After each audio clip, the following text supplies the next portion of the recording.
Hello, welcome to Mark Langley's Horsemanship podcast, a podcast helping people to understand their horses better, to provide solutions in a calm, connected way. I'm Jenny Barnes. And I'm Mark Langley. Mark, I'm going to ask you on your thoughts in a couple of horsemanship areas today. The first one is about the common conception that you need to move a horse's feet, and in this context, especially when a horse is quite stressed and they won't relax, and so you ask them to move until they do relax, and then you can let them stop. What do you think about that particular method? What are the pros and cons? It's something all through my sort of, I guess, career of training horses and doing a lot of clinics, I come across that all the time, and a lot of, I guess horsemanship methods do have a sort of philosophy in there that, move their feet, get them busy. And I guess that busyness is designed to distract them. And, hopefully, I guess a good trainer would want to get them more centered because of that. But the problem is really you've got to look at why the horse has got so much anxiety. In most horses, it's just because their mind is somewhere else, and it's separated from their body. So they're anxious. Their thoughts are on their last place of safety or something like that. And I guess the reason why you have to be so careful doing that with horses is because when you start moving their feet, well, for one, how are you doing it? What are you doing to them to get them to move? Are you just sort of chasing them around? Are you lunging them? What are you doing? Are you sending them left and right? Are you just kind of moving their feet and waiting till they get tired? That'd be something that I'd be like, well, what's the point? You're just putting the horse, you're making education a stressful place until eventually the horse gets tired. So if that was your sort of, philosophy to move their feet until they sort of wear out a bit and then maybe get a bit tired and then stop, well, I think you're just making you a burden. And, they say make the wrong thing difficult and the right thing easy. Well, you're making education difficult for the horse by making them do stuff until they stop. But if you were moving their feet in a thoughtful way, that were moving their feet till their feet line up with their thoughts, then you might have some success and create a soft horse. An example might be a horse that's quite anxious and you're riding it. It's got a strong forward thought, but you might pick up on the reins and back it. So you're moving its feet, not stopping it. You're moving its feet backwards, but you're moving the horse's feet backwards until you see the thoughts come back and the horse let go of a forward thought, and then you release at that moment. So you're actually rewarding a thought change on the horse that's sort of, destinating. So even on the ground, if you were, like sometimes I'll get a horse and I'll just take a hold of it instead of sort of maybe, for instance, popping a flag and distracting it, which I'll talk about in a second. I'll take a hold of the lead rope and I'll just sort of move it one step forward, one step back. But I'm feeling right where the brace is, and when it gets a strong thought, I'll firm up on that thought.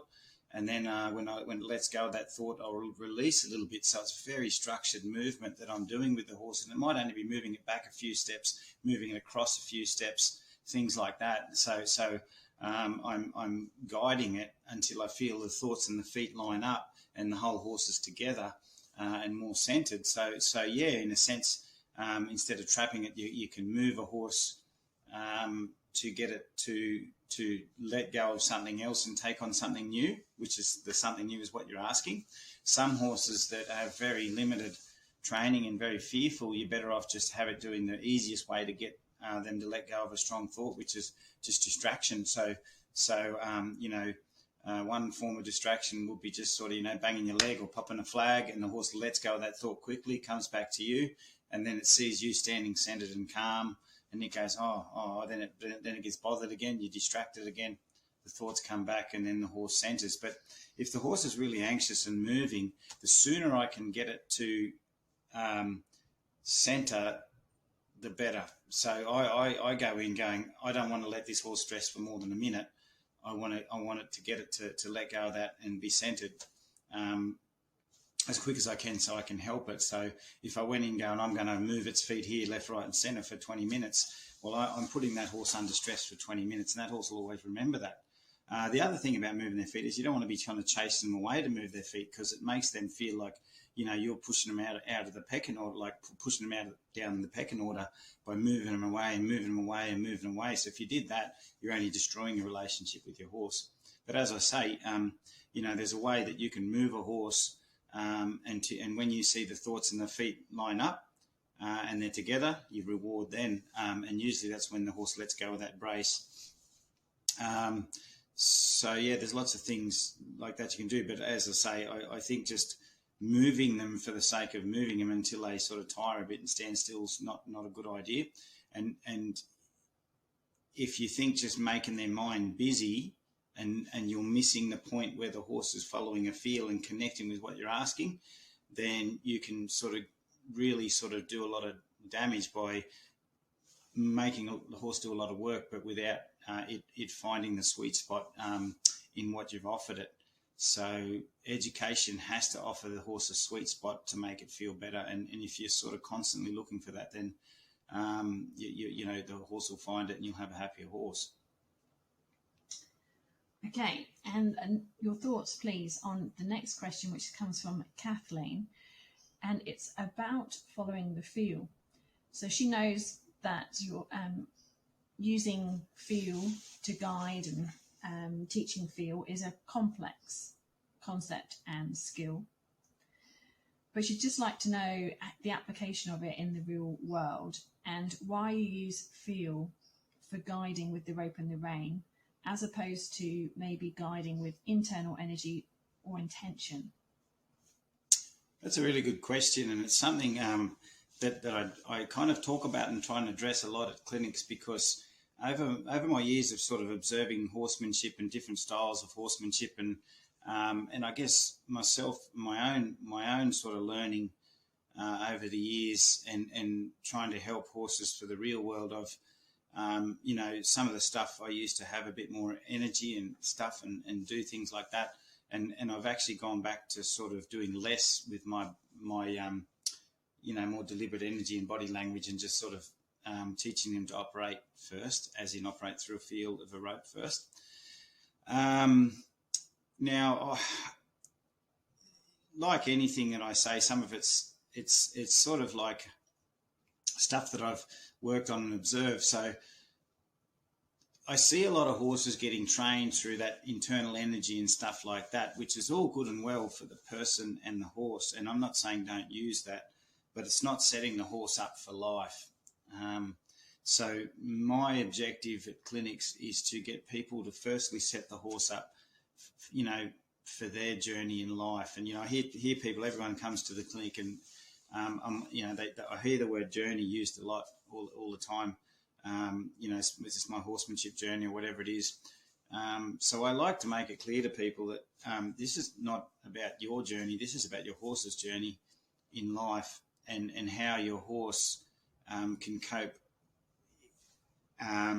with its own tools to survive in a human world, with or without you. So I think it's very, very important that horses trust the rope more than they trust us. I know that sounds silly, but we leave them with the rope and we go away. And if the horse trusts us more than the rope, then they're going to paw the ground while they're tied up and things like that. So I actually try and remove myself from the education, so I know the horse really understands the rein, the rope, the application of pressure, the pressure that's applied to it, and it knows how to turn off me and understand that without needing me there. So I think that's very important. And if we work on our internal energies and stuff when we're teaching horses these things, sometimes we can lead them to the answer too early.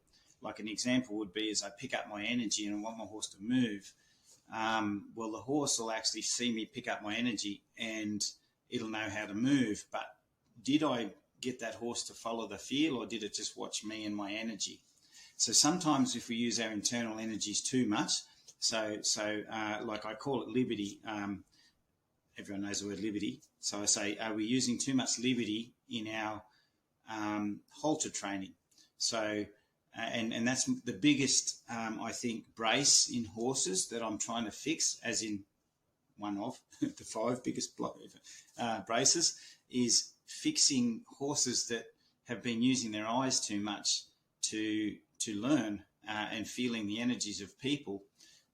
So because they've spent their life watching and feeling the energies of people and anticipating that, they've actually missed following the pathway of feel, and trying to get them not to look and not to see us and follow the pathway of feel and trust it sometimes is more difficult than a young horse who has not had that exposure for many years.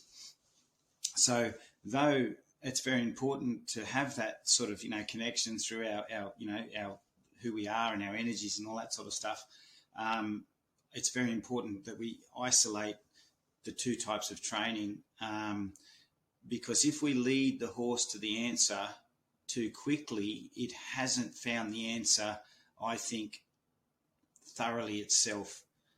And there's that saying, and I agree with this saying, but I will also say there's catches in everything. That saying, don't ask a question you haven't already taught the horse the answer, or always ask yes questions.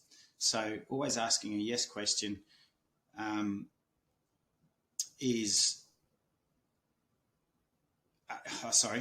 we're trying to, if we teach the horse the answer first and then we ask the question, then the horse knows the answer. Now, there is one catch to that, and that is usually when we're teaching a horse to follow the feel, and then because we've already taught it to move off an energy or something like that, then if the horse doesn't follow the feel, then we might pick up the energy, and then the horse goes, oh, no, I'll pick up off the energy.